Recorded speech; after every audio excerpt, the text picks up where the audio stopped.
A very good morning to all. Myself Ajay Singh Solanki, faculty, Social Science Resonance PCCP division.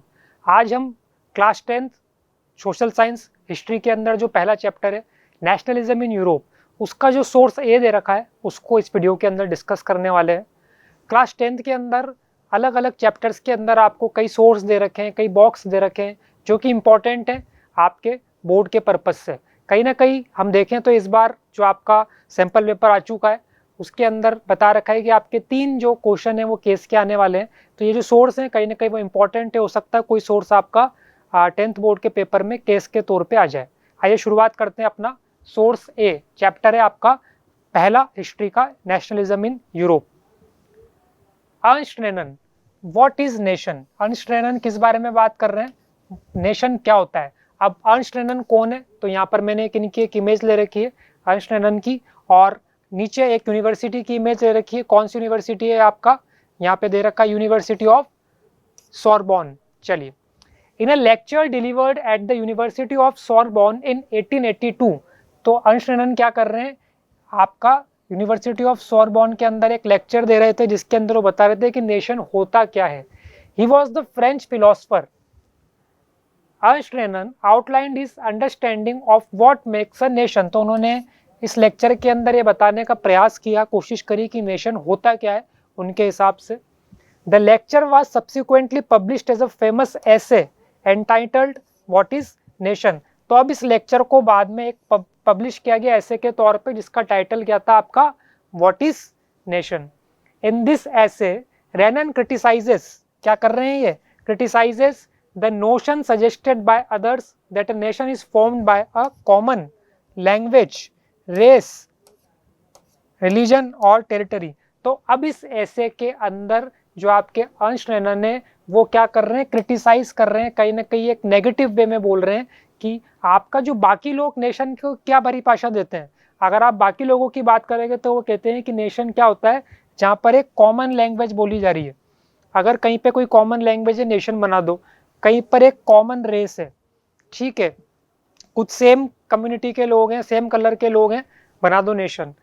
Same religion के लोग हैं, बना दो nation. या फिर कोई एक टेरिटरी, आपने ये टेरिटरी ले ली और इसके अंदर जो भी लोग रहते हैं वो अपना एक नेशन बना लें। तो ये बाकी लोगों के हिसाब से नेशन की डेफिनेशन थी। बट अर्नस्ट रेनन ने क्या बोला, आइए देखते हैं।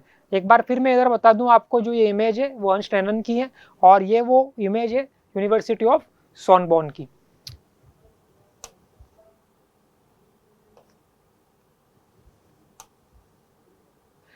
A nation is the culmination of long past of endeavors, sacrifice and devotion। अब अर्नस्ट रेनन क्या कह रहे हैं यहाँ पे? नेशन क्या होता है? It is the result of, culmination का मतलब क्या होता है? Result of long past of Endeavour, प्रयास किए गए, कुछ सेक्रीफाइस दिए गए, कहीं ना कहीं कुछ डिवोशन थे, ठीक है। A heroic past, great man, glory, that is the social capital. Heroic past अगर अपन अब बात करें यहाँ पे तो इसको थोड़ा और समझने के लिए अगर इंडिया की बात कर लेते हैं यहाँ पे एक बार कनेक्ट करने के लिए। इंडिया को जब आज़ादी मिली तो उससे पहले कहीं ना कहीं बहुत सारे ऐसे लोग बाग थे जिन्होंने कहीं ना कहीं देश को आज़ाद कराने के लिए अपना कहीं ना कहीं कंट्रीब्यूशन दिया। कई सारे फ्रीडम फाइटर्स थे, कई सारे नेशनल लीडर्स थे, रीजनल लीडर्स थे। हम पढ़ते भी है नेशनलिज्म इन इंडिया के अंदर, एलूरी सीताराम राजू के बारे में पढ़ते हैं, ठीक है, बाबा रामचंद्र के बारे में पढ़ते हैं, कनकलता बरुआ के बारे में पढ़ते हैं। हीरोइक पास्ट, ग्रेट मैन, कुछ लीडर्स भी थे हमारे पास, Bhagat Singh, Sukhdev, Rajguru, Batukeshwar Dutt. And the glory, आपका कहीं ना कहीं एक जो सालों साल लोग बाग जो काम कर रहे थे उससे जो एक ग्लोरियस पास्ट डेवलप हो रहा था, कहीं ना कहीं वो भी जरूरी है। और ये सब चीजें मिलकर क्या बनाती हैं? एक सोशल कैपिटल, सोसाइटी को कहीं ना कहीं एनरिच करने का ये काम करती हैं। Upon which one basis a national idea, और इसी के बेस पर हमारा फिर एक नेशन का आइडिया निकल करके आता है, कंसेप्ट निकल करके आता है।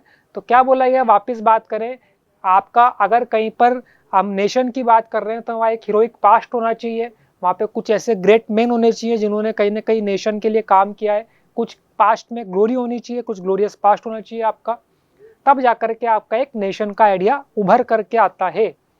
To have common glories in the past, to have a common will in the present, to have performed great deeds together, to wish to perform still more, these are the essential conditions of being a people.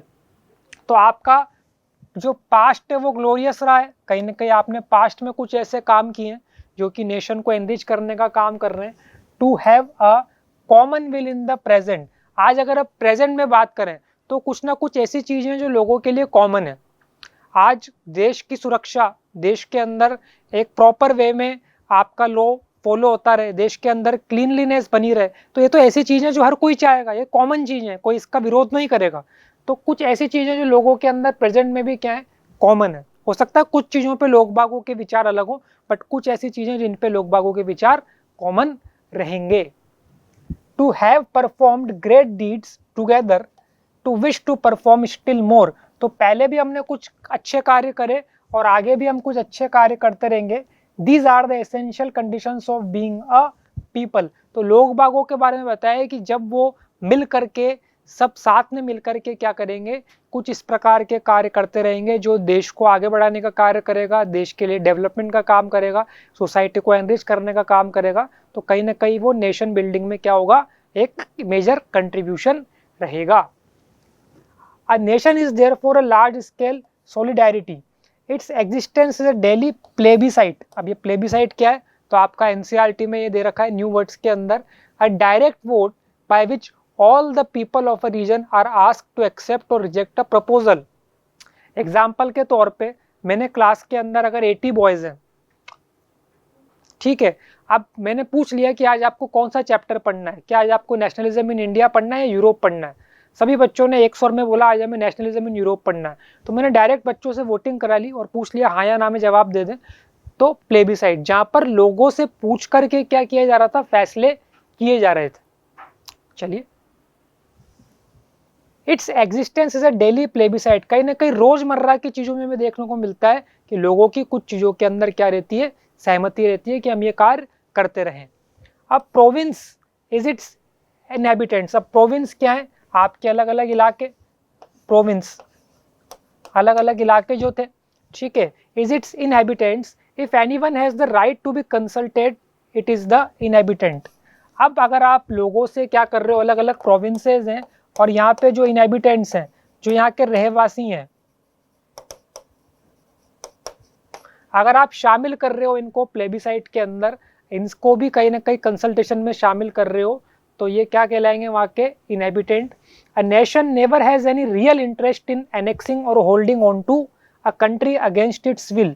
अब nation क्या है, कभी नहीं चाहेगा कि वो किसी दूसरे देश के ऊपर कब्जा कर ले वहाँ के लोगों के विरोध में जा करके। मतलब अगर वहाँ की जनता चाहती ही नहीं है और जबरदस्ती आप किसी देश के ऊपर कब्जा कर रहे हो, तो वो नेशन नहीं कहलाएगा।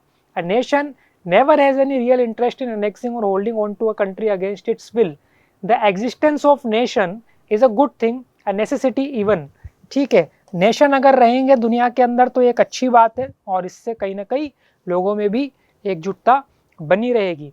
There existence is a guarantee of liberty. कहीं ना कहीं ये लिबर्टी को क्या कर रहा है, एक गारंटी है कि लिबर्टी रहेगी, which would be lost if the world had only one law and one master. अगर पूरी दुनिया के अंदर आपका एक ही मास्टर है और एक ही कानून है, तो बाद में क्या होगा, आपका फाइट चालू हो जाएगी। हर कोई चाहेगा ज़्यादा से ज़्यादा टेरिटरीज के ऊपर कब्जा जमाना, तो वो लड़ाई का कारण बन जाएगा। तो नेशन कहीं ना कहीं एक अच्छी चीज़ है, बस ज़रूरत ये है कि उसके अंदर आपका जो वहाँ पे उस समय रूलर है, उसके साथ साथ जो सिटीजन्स है, वो भी साथ साथ अपना कहीं ना कहीं हिस्ट्री और पास्ट कंट्रीब्यूट करते रहें। इसी चैप्टर में जब हम ये सोर्स है पढ़ाते हैं, तो साथ में एक दे रखा है नेशन स्टेट और मॉडर्न स्टेट। तो आज ये आपका होमवर्क है, what is the difference between nation state and modern state.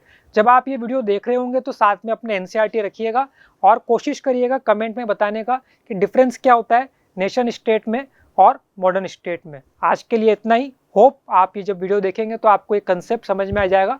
Thank you.